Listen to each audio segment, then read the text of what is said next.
Хин. Аа. Миний охин өглөө босоод шууд нэг аяг ус уугаал тэгээд шууд тасгал хийдэг тий. Тэгэл тасгалаа хийгээл тэгэл нуграал тасгалаа хийгээл хөснө гоожол. Тэгэл дахиж нэг аяг ус уугаал. Тэгээ юу ч идэхгүй тий. Гоо штэ. Нугралтан дээр усууд гоо штэ. Тэгэл өдөр нэг аяг ус тэгэл орой нэг аяг ус тэгээ хоол идэхгүй тий. Аха, жоохон ид. Гэхдээ ерөөсөө идэхгүй штэ хоол. Тийм сте. Үгүй штэ, жоохон идтэй штэ. Ерөөсөө хоол идэхгүй. Зүгээр л танаа. Жоохон иддэг. Тэгэл байжснаа. Би жоохон иддэг. Тэгээ байжснаа. 3 юм ном уншиж дуусгадаг тий. Өдөр болгон. Би томш сураагүй штэ. Сурцсан штэ. Бүх үсгээ миний охин чинь нэг өдрийн дотор сурцсан биз дээ. Үгүй штэ. Тэгэл өдөр нэг аягсаа очоод тэгэл хичээлээ хийгээл. Ерөөсөө зурагт үздэггүй тий. Хичээлээ зураг зүтдэг. Чи яад чи тэгдэг штэ. За төгсөн. Тэгээд орой бүр та нар юу гэж бодож юм бэ? Орой хоолоо хийдэг тий.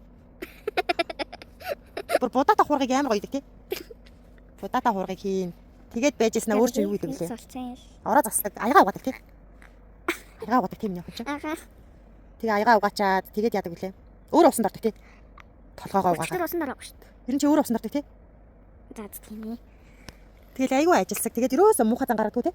Наа Тийм сте. тийм ээ. Өөр яадаг лээ. Өөр. Хичээлдээ өөрөө явдаг тий. Хичээлдээ 1-р анги мөртлөө. Оо. Аха. Өөрөө яваад идэг тий. Хичээлээ тараад өөрөө ирдэг тий. Тэгэл амар ийм мундаг охин байдаг штэ манад. Хэдэн настай лээ? 6. 6 настай тэгээ ингээ бүх юм хийж чаддаг ийм мундаг охин байдаг тий.